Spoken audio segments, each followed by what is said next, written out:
C'est aujourd'hui le 89e anniversaire de l'armistice de 1918. Voilà pourquoi cette minute de silence en ce 11 novembre était respectée avant le coup d'envoi de cette rencontre, donc rencontre phare de la 14e journée du championnat de Ligue 1 entre l'OL et l'OM. L'OL dans ses couleurs traditionnelles sur la pelouse de Gerland et l'OM qui a revêtu sa tunique Ligue des Champions. C'est parti, coup d'envoi donné par les Lyonnais, Ben Arfa et Fred. C'est parti pour cette rencontre entre l'OL et l'OM. Et ça part vite d'entrée. Juste un petit mot avec Lionel Ribou parce que c'était Romain, pardon, moi je suis un peu perdu dans les prénoms. Je veux dire, ça devait être important pour vous de faire ce coup d'envoi. On a senti qu'il y avait beaucoup d'émotions. Fabio Santos. Ah, le souci de latéraux marseillais, ça va être peut-être dans la relance. Hein. Il va falloir que... Ben Arfa, le 1-2 avec Juninho. Ballon qui file jusqu'à Nadir Belhadj. Belhadj cherche une solution, va la trouver avec Ben Arfa. Le centre de Ben Arfa, ça peut permettre à Belhadj de frapper, c'est fait, ouverture du score. Première occasion lyonnaise, ouverture du score, signé Juninho, le capitaine de l'OL, qui après 6 minutes de jeu, ruine déjà un peu les espoirs de l'Olympique de Marseille. Le souci il est là, c'est d'une perte dans la relance déjà du côté gauche là-bas. Et ça va être un peu le souci marseillais. Ouais, ça fait beaucoup de fautes. Ça fait un problème de relance. Ça fait une faute aussi de Rodriguez qui dégage mal ce ballon. Regardez, ce ballon il n'est pas complètement difficile à dégager aussi. Ça manque d'agressivité sur le porteur du ballon. Ça manque d'agressivité dans la volonté de dégager son camp. Et après ce ballon qui par bonheur revient dans les pieds de Juninho sur une action. On ne peut même pas appeler ça une action construite, mais surtout Lyon qui va marquer ce but parce que cette équipe est plus agressive. Les joueurs ont plus la volonté d'aller de l'avant et de faire mal à l'adversaire. Et c'est ce qui fait la différence. Et malgré ce super barré de Mandanda, le ballon qui revient sur la tête de Juninho. Et la position de Belhadj très haut, placé très haut Belhadj sur ce coup-là encore une fois. Non mais sans réellement dominer, c'est même pas une action construite, sans manque d'agressivité sur le porteur du ballon, trop d'erreurs individuelles. Et les Marseillais qui se trouvent rapidement menés dans ce match. 4e but de Juninho cette saison en championnat. Là voilà la réaction marseillaise avec Valbuena dans la surface, le centre. Et toute la différence elle est là. Ah, ça fait presque un but tous les 3 matchs. Ouais, sans parler des passes décisives, ça fait beaucoup. Je savais pas que Paga avait pris sa machine. Ah bon ballon pour Niang. Ah penalty. Oh là. Penalty signalé, sifflé par Bertrand Layek. C'est accompagné évidemment logiquement dans sa décision par un carton jaune. Bertrand Layek, il a vu, je crois Gilles, un tirage de maillot. Je pense qu'il a vu un tirage de maillot. Il a été très rapide dans sa décision. Donner raison à l'arbitre. On va en attendre d'autres. Oui, on va en attendre d'autres. Je crois qu'il y a un tirage commun. Hein. Voilà, on va en attendre d'autres parce que il y a un tirage commun. Effectivement, Niang tient autant Schillaci que ce que Schillaci est tenu. Alors, dans ce cas-là, qui tient le premier? C'est la bonne question, puisque c'est la question réglementaire. Mais on va attendre le beauté et puis on en reparlera après. Je te tiens, tu me tiens. Et le premier qui tombe a gagné un pénalty. C'est Niang qui est tombé. Et qui s'élance face à Vercoutre pour l'égalisation très rapide. 3 minutes après l'ouverture du score seulement de Juninho. Mamadou Niang égalise pour l'OM, ça fait un partout. Alors que là on revoit ce superbe penalty. Mamadou Niang qui prend à contre-pied Vercoutre. Allez, c'est parfaitement fait au dernier moment. Il ouvre son pied au dernier moment, il referme tout ça. Et il trouve le petit filet droit de Vercoutre. Regardez ce superbe ballon de la part de Valbuena et qui reste debout suite à la charge de Karlsson. Mais alors là, chacun se fera son opinion. Il est tenu quand même. Il est tenu. Il est tenu.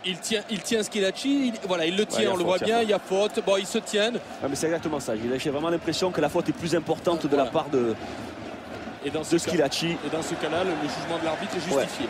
Oh là là, Ben Arfa. Oh là là, Ben Arfa encore. Ah, irrésistible en ce moment celui-là. Il est irrésistible, stoppé bien irrégulièrement par Lorik Sana. Il va le sanctionner. Dépassé comme tous les Marseillais. Regardez, alors qu'on explique, on voit Karim Nasri qui essaie d'expliquer un petit peu son rôle défensif et toute la difficulté qu'il a pour l'instant. Niang avec Nasri pour la frappe, c'était cadré et c'est bien capté par Rémi Vercoutre.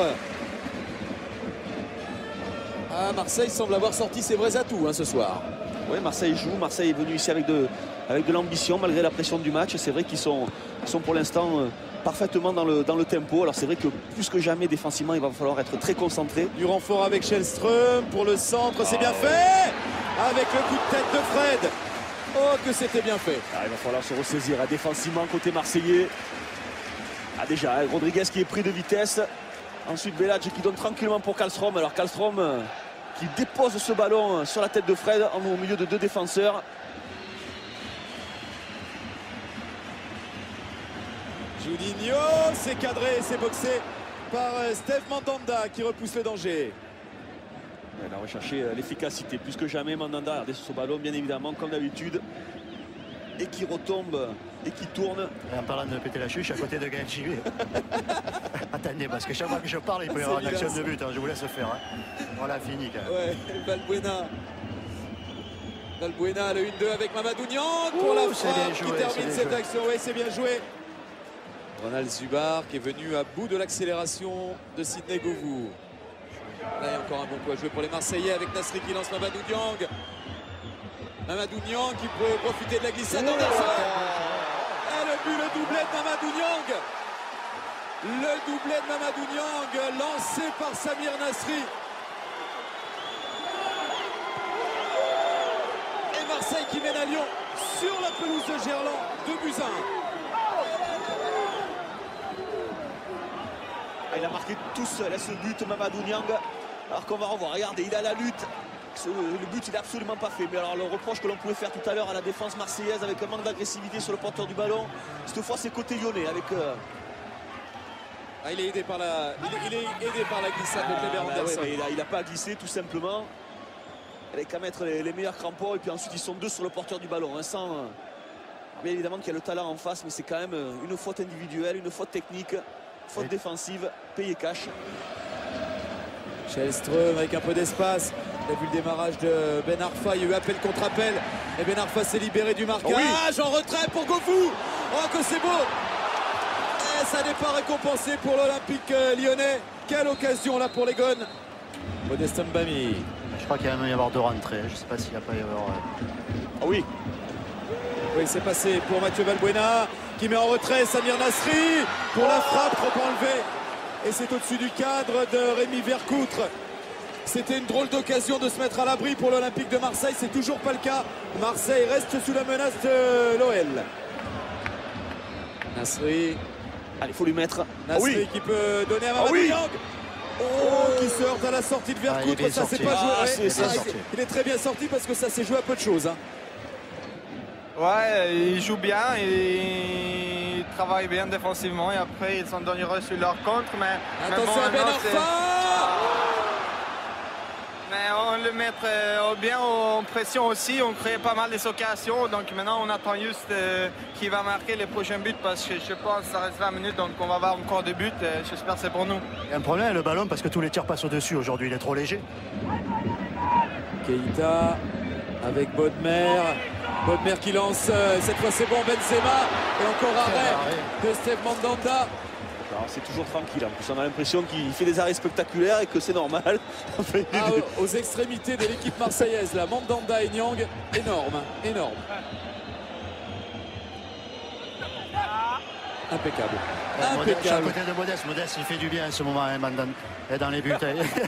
Non, mais ça soulage, c'est important. Quel est l'essentiel maintenant? Il reste 5 minutes. Qu'est-ce qu'il reste à faire à l'équipe pour tenir ce résultat?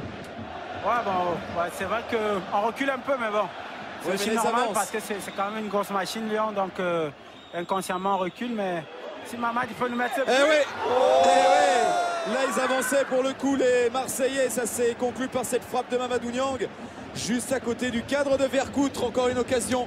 Et une occasion manquée pour les Marseillais. Modeste, il y a des occasions, il y a des occasions. Il y a une faute en faveur des Lyonnais. Ben Arfa. Dernière accélération, dernier dribble pour Ben Arfa. Qui a voulu écarter sur Benzema, il ne l'a pas trouvé. Il n'a pas réussi, ça passe, c'est terminé. C'est terminé, c'est Marseille qui vient s'imposer. Ici à Lyon, Marseille qui crée la sensation. Marseille qui sort de la zone de relégation grâce à ce succès face au leader du championnat, face au champion de France.